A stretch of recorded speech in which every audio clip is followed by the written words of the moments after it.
Today's job on this renovation project is to soundproof the living room alcoves, and I'm going to be doing a slightly different method to the method I've already shown you, and I'll take you through that today.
Hiya folks, and welcome back to the show. Now, if you remember, a few weeks ago I took you through soundproofing the bedroom alcoves using the direct-to-wall method, using little genie clips and furring bars, and I mentioned that later down the line I'm going to be soundproofing the living room. Now, the living room is going to get a little bit more industrial treatment for a few reasons that I'll touch on in a minute. I've already made a start on the project, but this is going to be the stud wall method, and it's going to perform even better than the direct to wall method used upstairs. A couple of people were asking last time why we want to do the soundproofing. Well, this is a semi-detached house, so if you're not aware of what a semi-detached house is, very, very common in the UK, where you've basically got two houses back to back or side to side. I don't know is that a duplex in America? I'm not entirely sure, but it's basically two houses together, and it's notorious that you hear a certain amount of neighbour noise through the dividing wall, which gets known as the party wall. And a few other people were asking what alcoves are. Alcoves are the bits either side of the chimney breast. So you've got chimney breast, alcoves. Anyway, the alcoves are the thinnest part of the wall. Don't know how thick it is, to be honest. Sometimes it's rare that it would only be a single leaf brick. Normally it's at least a double skin. Sometimes it's a triple skin, sometimes it's a double with a cavity. It's hard to say without kind of knocking into the wall, which I don't particularly want to do. But at the moment, we can very clearly hear our neighbours, almost to the point of being able to hear them talk. We can certainly hear their dogs barking. Doesn't bother us at all, by the way. We have no problems hearing their dogs barking, but I'm more concerned that if we can hear them, then they are definitely going to hear us. And from my perspective, we like our movies and we like listening to music. When I listen to music, I like listening at quite a high volume level, and I don't want to be worrying about upsetting the neighbours later down the line. So if we're going to do this, now is the time to do it. As I say, it's more about us not disturbing them rather than them disturbing us. But at the moment, we can hear everything through these walls. So I've got the left-hand alcove all insulated, all the fairing bars are in, genie clips are in, everything. This is ready for plasterboard, which I'm waiting on that to arrive. But the right-hand alcove is a little bit further behind, and it means I can show you what I've done. So all I've done here, I've built a wooden stud framework behind where the plasterboard is going. And that framework isn't touching the back wall. Now I've done it in such a way that the framework is held against the side walls, and we've got obviously the gap at the back there, and the framework doesn't touch the floor and it doesn't touch the ceiling at all. So the whole wall is going to be completely isolated from the floor and ceiling. I figured if there's going to be anywhere where you're going to get flanking noises, it's mainly going to be from the floor and ceiling. So I thought the more that we can do to isolate this new wall from the floor and ceiling, the better. So I've attached into the side walls. Really, it's up to you. If you want to, if it's easier to attach into the floor and ceiling, it shouldn't make that much difference because we're using the genie clips anyway. So the wall is going to be isolated from the stud wall, but it just gives us a bit of a belt and braces approach really. So the advantage of doing it this stud wall method is that obviously we've got a much bigger gap between the plasterboard and the back wall. It means that we've got more room for acoustic insulation, and of course the bigger air gap means that we've got much better performance in terms of sound isolation. We've got the usual genie clips and fairing bars. These isolate the plasterboard from the new stud wall because they're on little rubber suspension mounts there. So it means that the new double layer plasterboard wall is isolated from the stud wall, and that is also isolated from the back wall as well. I've just gone round, I've shoved some bonding coat in all the gaps. We had gaps right back to the brickwork here. So I would advise if there's any holes or anything in the wall that you fill those, give it, you know, the best fighting chance that it can possibly have. But bearing in mind, no one's going to ever see this, so you don't have to be the best plasterer in the world. And I am not the best plasterer in the world. A little tip that I picked up from the last time that I did this is that where you come to a join in the plasterboard, it's really tricky to get the join on a single fairing bar. So I've put two fairing bars next to each other at this point here, and it just means that I can do one plasterboard into there, have the join, and then the upper one into there, and it means that I'm not having to put screws right on the very, very edge of the plasterboard. I think it's probably a little bit of a better way of doing things. And same as before, once this wall is built, it's going to be very difficult to get under the floor. I'm planning on doing underfloor insulation in this room anyway, so I've taken up the first two runs of floorboards between the first two sets of joists, and I've insulated under the floor in that area. And that pretty much takes us up to where we are now. I need to buy some more acoustic insulation, and I'm waiting on a delivery of more acoustic plasterboard. I've got a couple of bits there left over from the last job, but nowhere near enough. So I'm waiting on that to arrive, and I think it's time to just crack on and get this finished.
Right, just to show you the story so far, so you'll have seen that I've put the insulation in, 100mm of acoustic slab in between the studs, and trying to leave it as proud as possible so that it's actually coming into contact with the plasterboard, because the insulation's going to provide a certain amount of damping as well.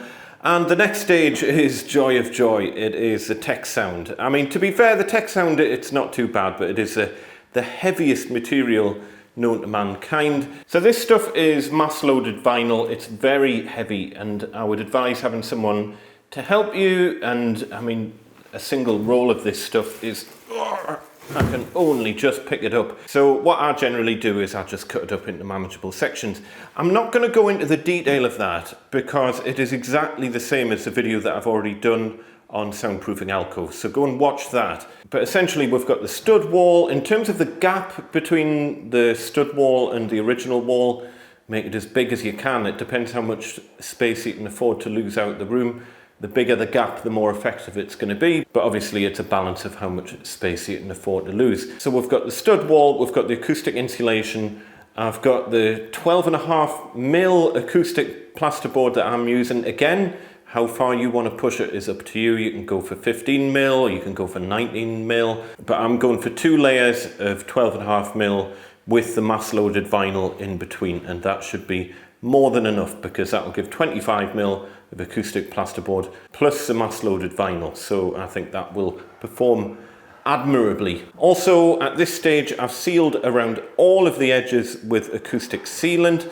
I've tried to maintain a 5mm gap between all of the edges, including the floor. So you don't want the plasterboard touching the floor or the ceiling or the walls. You want a 5mm gap all the way around, and then I've filled that gap with acoustic sealant.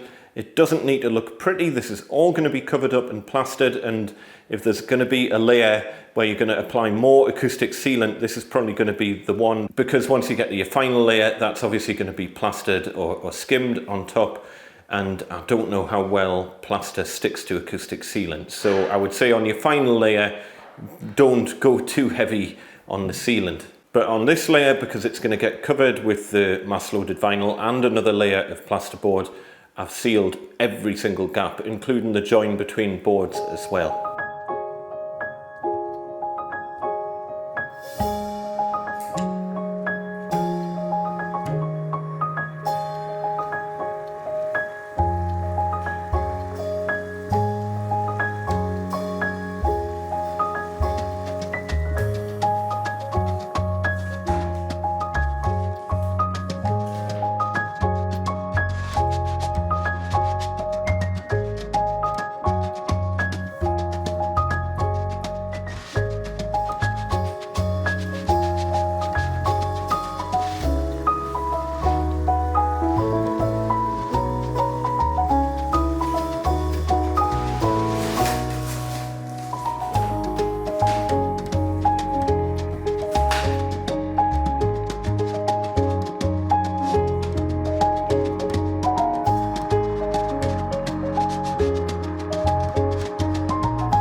that is us, all done on this project, ready for the plasterers to come in and skim it. The whole room's getting skimmed anyway, so it's all ready for them. As per usual, in an older house, I've had to scribe the plasterboard to that right-hand wall there. Bit of a nightmare, but it'll all come good once the room has been all skimmed and decorated. That's not next door's dog you can hear, by the way. That's a dog across the street, so don't panic.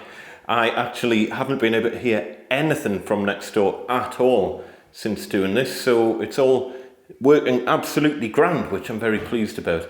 I'll show you a few pictures of it all finished after the final skim, and yeah, it looks absolutely just like a normal wall, which is fantastic, exactly what we wanted. The big difference is that we can't hear anything through it, and hopefully we'll not be disturbing our neighbours as much anymore as well. As per usual with soundproofing, there's a number of different ways of accomplishing the same task. You absolutely could have just put neoprene strips on the wooden stud-work so that it isolates it from the wall. But if you go and look at the numbers, you'll find that that's not as effective as this method, because this gives better isolation overall, and therefore you get better soundproofing, because there's going to be less transmission of sound through flanking noises from the floor and through the walls and through the ceiling as well. Once again, a big thank you to soundstop.co.uk, who have been really helpful with these projects. This isn't a sponsored video, and I've bought all of the materials for this particular project myself, but Soundstop were really helpful throughout the whole process. Link to their website in the description below. Any questions or comments or anything that you would have done differently, then do post that down in the comments below as well.